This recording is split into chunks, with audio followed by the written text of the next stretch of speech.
Hey everyone, it's Noah Barnett, the VP of Marketing here at Feathr. And today, as always, on Fridays, I'm joined by Nhu, a content strategist in our nonprofit ecosystem. Hey, Nhu. Welcome back from holiday. How was your holiday?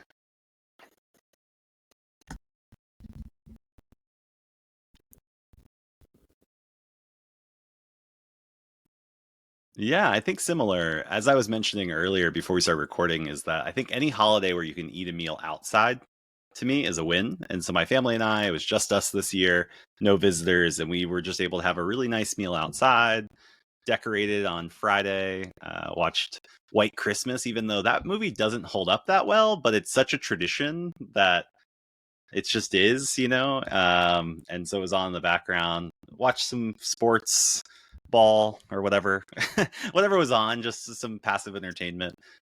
Played a lot of games with my kids. Yeah, yeah, it was good. I watched the Eagles game. I couldn't tell you what happened in the Eagles game because I wasn't watching it that closely, but it sounds like a positive outcome. Did your Eagles fly? Told you I'm not like a sports person, but I really like watching the Eagles game. I think because I'm from Philly and my husband's super into it. But it was a very dramatic game. So yeah, I enjoyed Was it a lot. this where they were playing the Kansas City Chiefs, or was this the other No, this game? was the Bills, and they went into Bills. overtime. Okay, It was a stressful game. but they pulled it off. They pulled it They off. did. They pulled it off at the end. Thank God. Yeah, I feel like many can relate to that. Like we just had Giving Tuesday, and Giving it's Tuesday, like right? it's intense. We're in overtime, and now like okay, we pulled it off. Yeah. But now we have to go play again. And so I know we're going to talk about that a little bit today. Is now Exactly. that we've transitioned out of, Thanksgiving holiday, Giving Tuesday kind of campaigning, now we're really in the last 32, Mm-hmm. 30 days. It's December 1st, Mm-hmm. 30 days, 31 days of the year. How do organizations pivot? Yeah, I mean, I think that Giving Tuesday should be looked at as a part of your year-end campaign and not separate. So it's really just a kickoff, right? It's the Giving Day that kicks off your year-end campaign, and this newsletter that we did this week for the Good Marketing Brief really focuses on monitoring how your campaign is doing, how your marketing communications are going, and making iterations based on what you're finding. Yeah, absolutely. And you mentioned Giving Tuesday as the kickoff, and I think this was a huge kickoff. From all the reports I've seen, it's still early days, is Mm-hmm. that there was positive signals, more giving on Giving Tuesday across various platforms than the year prior. Again, we'll wait a few more weeks till we get the actual Show up. Yeah. all-encompassing data. But I think it was a great kickoff. And I think if it aligns with any of the other trends we're seeing in consumer behavior, Mhm. where we're seeing a 5%, 10% uptick in consumer spending, and we overlay that with what we're hearing about Giving Tuesday, it was a heck of a kickoff to the end of your giving season, Yeah. at least positive signs in a year that I think for 8 months, 9 months was kind of marred by, oh, are we going to go into a recession? How is this going to impact this? How is it going to do that? Yeah. We showed up for each other Yeah. this past week. Absolutely. I think so too. And I don't know about you, but I was kind of tracking all of the emails I was getting. Obviously, a lot from the nonprofits that I support, but also a lot of consumer brands that I I buy from were participating in Giving Tuesday and partnering up with nonprofits. So there was definitely uptick in that, and it was awesome to see. And then I've seen some articles here and there announcing some preliminary data around Giving Tuesday. And like you said, it's all been super positive, and I'm really excited because I think this was kind of um, and it weighed on a lot of people in the community because we just didn't know which way it was going to go. Because Giving Tuesday has grown significantly since 2012, and with the recession and the pending recession, the economic factors, I just wasn't sure. So it's good to see it's heading in the positive direction, but we'll see what the Yeah. data tells us. Absolutely. And I think even more importantly, if you're listening to this, it's less about what the overall sentiment was, but what was your data telling you? How many new donors did you get on Giving Tuesday that have never given to your organization before? How are you following up with them now before end of year? Don't wait till after end of year. Like, how are you cultivating those new donors right now? How many of the donors that gave to you last Giving Tuesday gave to you again on Giving Yep. Tuesday? And how can you Compare. celebrate that multi-year commitment, and even send them a kind note that doesn't just thank them for their donation, but thank them for being a loyal supporter of you? Yep. Or maybe it's a donor Absolutely. that's never given on Giving Tuesday and they gave for the first time. How are you going to cultivate that momentum and move towards end of year? There's often this discussion on like, oh, if they give it end of year, or if they give on Giving Tuesday, do I remove them from my end of year campaign? And it's like, no, don't do that. Barbara O'Reilly was like, why would you do that? These are your Yeah. most loyal and intentional donors. Now, you shouldn't communicate to them as though they're just some transactional component Hmm. at end of Hmm. year, because they did just give to you. But if you can build on that momentum and you can really reconnect them from Giving Tuesday into how they can be a part of the end of year campaign, or maybe even commit to giving monthly all next year and really be that loyal partner, now is the time to work on that. It's not time to Absolutely. sit back and relax and hope everything goes well. Now is the time to really lean into the data. And my good Hmm. friend Cameron Bartlett, who I interviewed on the Good Marketing podcast that you might be listening to right now, Yeah. um, mentions just like being able to craft that donor journey and expect people to do different things. And how do you do the next best thing with them is Hmm. super important. And now more than ever, you had success, or maybe you didn't, but something happened in the last week for you and your organization. Now what? How are you building on that? Yeah. Absolutely. I love Cameron. I think he's very influential in the space. I actually just met him a few months ago. We got connected. Um, and what I really loved about this podcast is he talks about his experience working with all the renowned organizations that he's done digital marketing and fundraising for. But he mentioned something that I've kind of been seeing more of or hearing more of, which is like productizing like your fundraising. And so kind of separating your value propositions out into different segments and committing the resources, the time, and the team members to each individual one. Like, for example, I know at Stop Social Suicide, they have a really big Facebook fundraisers program, and then they have a monthly donor program, and then they have their challenges program, which is something really interesting too, because it's just like a fun and engaging way to get your community involved. And it doesn't have to be about getting a donation. It's just getting that support, getting them to share, getting them to be excited about your mission, and find ways to kind of bond with the community about it. Yeah, absolutely. And I think that's important even as we head into year end, and especially as I know I'm planning to give a presentation next week on how you think about 2024 marketing Hmm. plans. This Hmm. idea of productizing your asks or productizing your fundraising campaigns is something that's really top of mind, because it allows you to invest in something that has longevity and durability versus needing to be dependent on, it's great. Giving Tuesday is great. End of year is great. But that dependency on like, well, this campaign better be good because we have to raise 50% of our revenue, or that spring campaign better hit. Or if it doesn't, we're kind of left out, to dry a little bit. This idea of productization is really important in fundraising. And I think Cameron had some great thoughts and some great examples. So if you haven't listened to that episode, you can do so either by clicking on the link below in the show notes, or just going back a couple episodes in Hmm. your feed, and you can see our interview with Cameron. Absolutely. One of the other things you mentioned in the brief this week was a campaign that I guess Dove did with Lenny. Can you talk more Yeah. about that? Yeah. So have you heard of Lenny or I have you heard don't. of it? And yeah, So give I'm us the background for our listeners. yeah, absolutely. I'm not a huge TikTok person, but I'm one of those people who like goes on like the Instagram reels and finds TikTok content that way. So I was familiar with Lenny already before I saw this initiative with Dove. And Lenny is basically a content creator who is in the form of a blob. Kind of looks like a ghost, has like two adorable eyes, a very cute voice, and they spread just messaging about body positivity and mental health.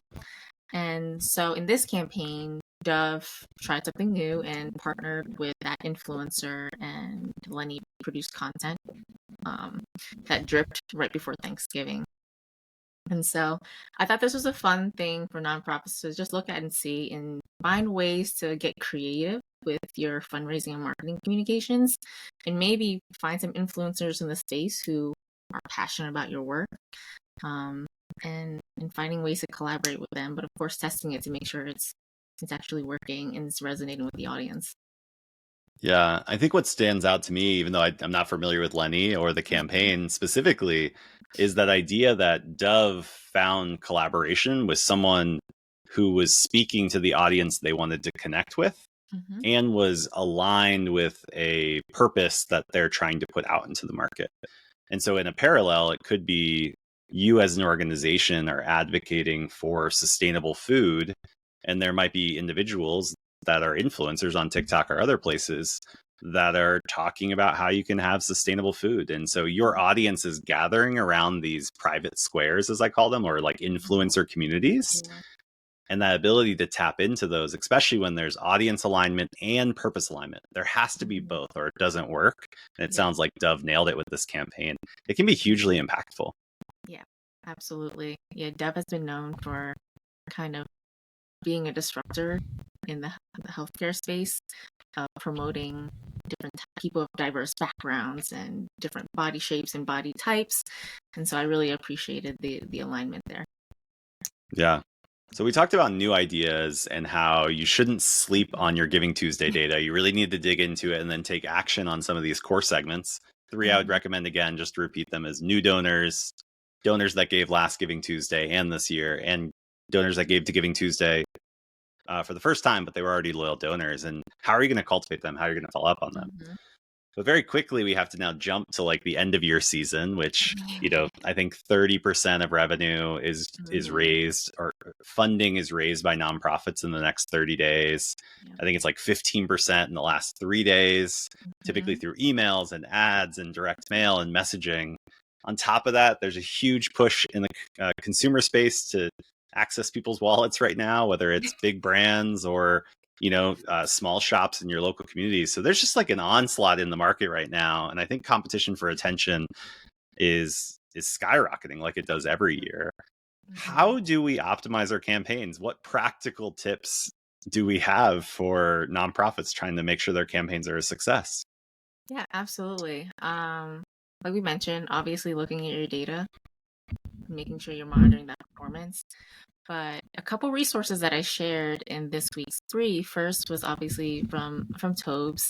He shared 39 optimizations that you can make to your landing page, which is very important, obviously, because whether it's digital ads or email, you're directing the audience somewhere, whether it's somewhere on your website, probably a landing page for like your year-end campaign. And so he shared 39 optimizations that I thought were really cool to look at and just sit there to see how you can make improvements to your current campaign.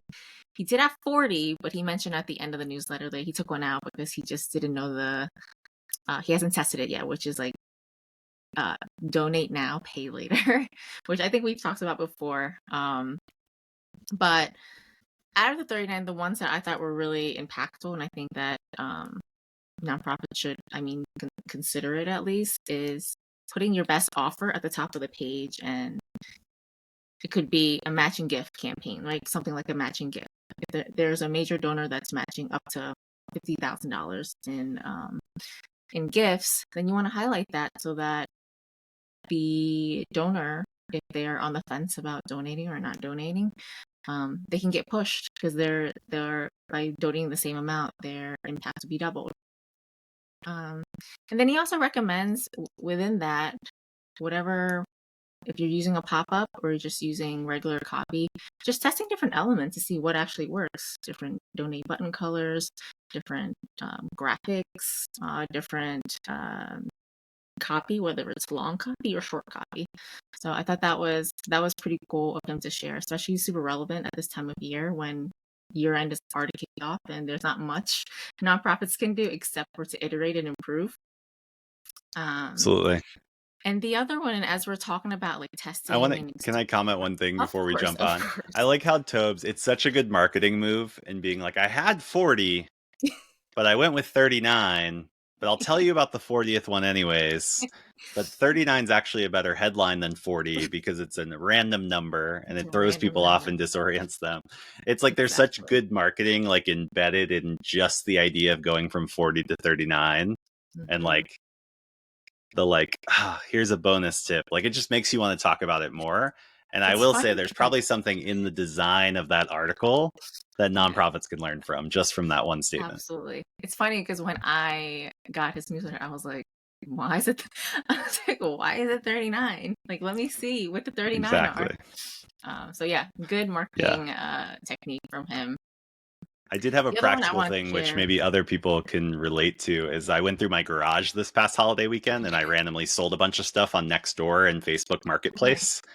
And we had this old electric lawnmower that I sold for $62. And someone came and looked at it and they ended up buying it. But their last question was like, why 62? And I was like, just because all the numbers were random. It was like 74, 69, like it's just like random numbers that I put on the Yeah, prices because I'm just trying to stand out and differentiate. So it's yeah, not, a whole number. But, yeah. anyways, Absolutely. Yeah. I mean, it's a good marketing technique. I know, like when I go shopping, and maybe it's just me, if I see something that's $100, I'm like, I don't know, it's a little too expensive. But if it's like $98, I was like, ooh, this is affordable. I can do that one. So it works. absolutely. Yeah. My Um, my my go-to is anything and then 88 cents or 44 cents. Like when I go to sell things online and stuff, I'll just put random cents just because yeah. it's just different. Why not? Yeah. So Yeah. yeah, so maybe the practical tip here is like instead of saying give a $25 donation or a $100 donation, ask for like a $73 donation Hmm. See or what a happens. $147 donation, just like Yeah. a random number, or pick a number that actually means something to your organization. I've seen this work Mhm. really well, where it'll be like a random number, like 53, and it's like, why 53? But then, like, embedded in that is some sort of impact metric. It's like for every $53, this happens. Yeah. But instead of rounding up to 55 or 60 or down to 50, they actually told you the truth. And one thing we talk about a lot on here is specificity and truth Yeah. are great marketing or good Absolutely. marketing. Yeah, Yeah. Especially if you can prove it. If you can, exactly. back it up with data, usually it performs really well. And really quickly, the other like resource I wanted to share is, we talk a lot about monitoring your data, making iterations, testing. If you're going to try something new, you got to test it out. Next After actually had a resource about A/B testing. Obviously, the value of A/B testing is important because you want to make sure you're not guessing what works with your audience. You want to actually know whatever you're doing, there's data to back it up. And while sometimes, or most of the times, what I hear might come back inconclusive, at least you have that information now, and then you can, take that and make an informed decision on how to move forward. But Next After talks all about this in this blog that I shared in the newsletter, but also with Google Optimized, kind of that was sunset earlier this year in September. It kind of through not just nonprofits, but any company who did A/B testing for a whirl. And so they offered some alternatives that nonprofits should consider moving forward if they haven't already found an A/B testing platform to replace Optimized. Yeah. And if you're curious about all of these links we keep talking about, every week we come together between Nhu and I and summarize what was in this week's Good Marketing Brief, which is an email newsletter that's in everyone's inbox every Wednesday morning. And so you can check out these links right now down in the comments or in the show notes. Mm-hmm. And you can even subscribe if you currently don't, so you don't miss an episode or a brief on Or an Wednesdays. episode. Or an episode or an episode. We this is a complimentary or complement thing that we do to the newsletter. So we talked about Giving Tuesday, the data that we need to look at, the actions we need to take. We really just painted the picture of transparency of like this is a tough season to stand out, and really at this point you should focus on iteration and optimizations. And I think Tobes and Next After and even RKD, I believe, had some ideas on how you can do that. In addition to that, here at Feathr, we've put together an end of year marketing toolkit. And in that toolkit, we actually include a bunch of tips and best practices. But I think more importantly, we include a library of example advertising that nonprofits have used at year end that you can use and learn from as well. And so you can definitely grab that end of year toolkit in the comments. Yeah. With that, any other things that nonprofits should be focusing on right now as they walk into December and close out 2023?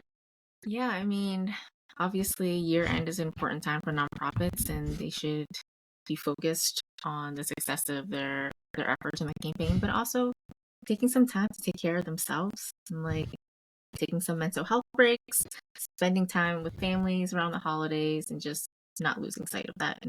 And in the midst of all their hard work and year end planning and execution. Yeah, that's great. I think we all should take a note from that. I think my two tips are one, focus more on what you have versus what you don't have. Mhm. Often it's easy to look and compare and contrast or kind of look at where the challenges are, the obstacles for your success. Lean into the things that are good. People gave to you this year. That's Yeah. exciting. Maybe people gave to you on Giving Tuesday. How can you cultivate that? People gave to you last year end. Leaning Mhm. into those things you have as an organization and celebrating those, I think is very important as we walk into December. And last but not least is the quote I share all the time, which is by the Save the Children founder, Mhm. which is people aren't ungenerous, they're unimaginative and very busy. Yeah. And I think it's our job as fundraisers to unlock generosity and activate it, not convince people to be generous. Generosity is abundant. It's our role to activate that through our communications, our emails, our advertising, our direct mail. Yeah. That's where the power of this season is. And telling great stories and really showcasing the impact your organization has and allowing Absolutely. that to be the opportunity this season. So, Yeah. I Nhu, love it's that, always Noah. great to chat. Yeah, you too. Thanks so much. Yeah, absolutely. We'll be back next Friday as we walk through end of year. We're going to be giving optimization tips. We're going to be talking about how you plan for next year. I don't want to get too far ahead Mhm. of ourselves, but next year's coming around the corner soon. And the It best is way end too of year close. giving plan is 12 months ago. And so we want to help you get ahead in 2024. But until then, happy Giving Tuesday week, everyone. And we'll see you again next Friday. Thanks, Nhu. Thank you, Noah. See you next week.